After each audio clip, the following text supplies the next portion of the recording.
जम्मू कश्मीर के मुमताज़ आलमदीन मुफस्सिर कुरान मुहक्किक व दानिश्वर मुफ्ती फैजुल वहीद के साले सवाब के लिए हफ्ता के रोज़ गंदोबलेसा की मसाजिदों में दुआया मजालिस व कुरान ख़वानी का एहतमाम किया गया,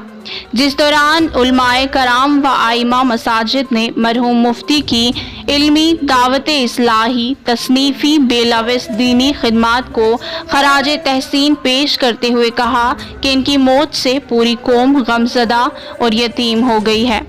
गंदोबलेसा की मुख्तलिफ मजहबी तंजीमों मुकामी लोगों की तरफ से मुनक्किद दुआया मजालिस के दौरान हज़रत मौलाना शौकत अली मीर ने पूरी उम्मत और उम्मत के नौजवानों पर जोर दिया कि वो मरहूम मुफ्ती के मिशन को आगे बढ़ाने में अपना किरदार अदा करें ताकि दीन व दुनिया की कामयाबी हासिल कर सकें। उन्होंने कहा कि वक्त का तकाजा है कि मरहूम मुफ्ती की तरफ से लगाए गए पौधों की आबियारी की जाए और कुरान करीम के मुताबिक अपनी इल्मी ज़िंदगी गुजारी जाए। इसी दौरान मुफ्ती की एसाले सवाब के लिए खसूसी दुआओं का एहतमाम किया गया और इनके अहले खाना से भी हमदर्दी का इजहार किया गया। मज़ीद जानकारी के लिए देखिए इशरत वानी की ये ख़ास रिपोर्ट। अंदर ख़ास तौर से और उमूमी तौर से हर ईमान वाला इससे मुतासिर हुआ है, तो उनके इसाले सवाब के लिए और उनके कारनामों पर रोशनी डालने के लिए जामा मस्जिद बैना ग्वाड़ी में ये तजवीज़ हुआ था कि इजलास मुनक़िद किया जाए, जिसमें खुसूसन उलमा हुफ़ाज़ और फिर इलाके के मुअज़्ज़िज़ीन तशरीफ़ लाएँ और शुरू में ख़त्म कुरान पाक हो और उसके बाद इलाके के मुअज़्ज़िज़ीन और उलमा जो है हज़रत मुफ्ती साहब के दीनी खिदमात पर रोशनी डालें। तो इस सिलसिले में यह आज का इजलास था। तकरीबन 10:30-11 बजे से शुरू होकर 2:30-3 बजे तक ये मुसलसल जारी रहा। बीच में नमाज ज़ोहर अदा की गई। अल्हम्दुलिल्लाह हमारा ये इजलास बहुत ही कामयाब रहा और मुफ्ती साहब के लिए आखिर के अंदर दुआ की गई और हम सब की ये दुआ है कि अल्लाह ताला मुफ्ती साहब के दर्जात को बुलंद फरमाए। मुफ्ती साहब फैजुल वहीद साहब चूँकि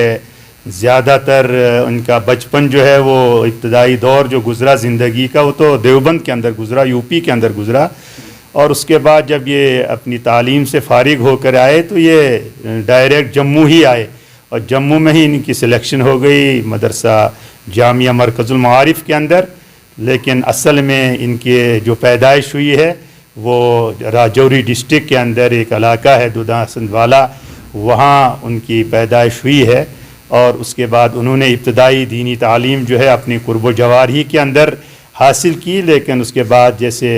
आम तौर से तलबा बाहर यूपी के अंदर जाया करते थे तो वो भी हस्ब मामूल यूपी कई मदारिस के अंदर गए और वहाँ इस्लामी तालीमात को हासिल किया। बिलाखिर मशहूर क्या कहते हैं मारूफ दारुल उलूम देवबंद एशिया के अजीम इदारा है, वहाँ से उन्होंने फ़रागत हासिल की,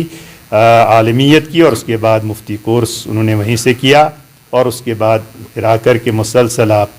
जामिया मरकज़ुल मारिफ के अंदर जो इस वक्त एक मरकज़ी इदारा है हमारे सूबा जम्मू के अंदर, वहाँ पर आपने दर्स व तदरीस का काम शुरू किया और माशाल्लाह बहुत ही कम वक्त के अंदर उस इदारे ने बहुत शोहरत हासिल की और बहुत बड़ा मकाम हासिल किया। ये सब कुछ हज़रत मुफ्ती साहब की जद्दोजहद और उनकी काविश और उनकी फ़िक्रों का नतीजा। हज़रत मुफ्ती साहब ने ख़ास तौर से जहाँ इनको इल्म हदीस पर उबूर था, इल्म फ़िक़ा पर उबूर था, वहाँ इन पर गलबा जो था वो तफसीर कुरान पर, फ़हम कुरान पर ज़्यादा था। वो इस वजह से फिर नुमायाँ हो गया जब हज़रत मुफ्ती साहब ने अपनी गोजरी जो उनका क्या कहते हैं गोजरी ज़बान थी उनकी, उन्होंने गोजरी ज़बान के अंदर सुना गया है, कहा गया है कि पहली बार इस ज़बान के अंदर अगर किसी को शर्फ हासिल हुआ कुरान पाक के तर्जमे और तफसीर का, वो हज़रत मुफ्ती साहब फैजुल वहीद साहब के तरफ ये जाता, ये सहरा उनकी तरफ जाता है कि उन्होंने बहुत बड़ी मेहनत और काविश के साथ कुरान पाक का गोजरी के अंदर तर्जमा किया। बड़े बड़े उलमा का इस दुनिया से रुखसत होना ये हम सब की बदकिस्मती है और हम सब की महरूमी है और इस किस्म के उलमा बड़े क्या कहते हैं अरसे दराज के बाद पैदा होते हैं।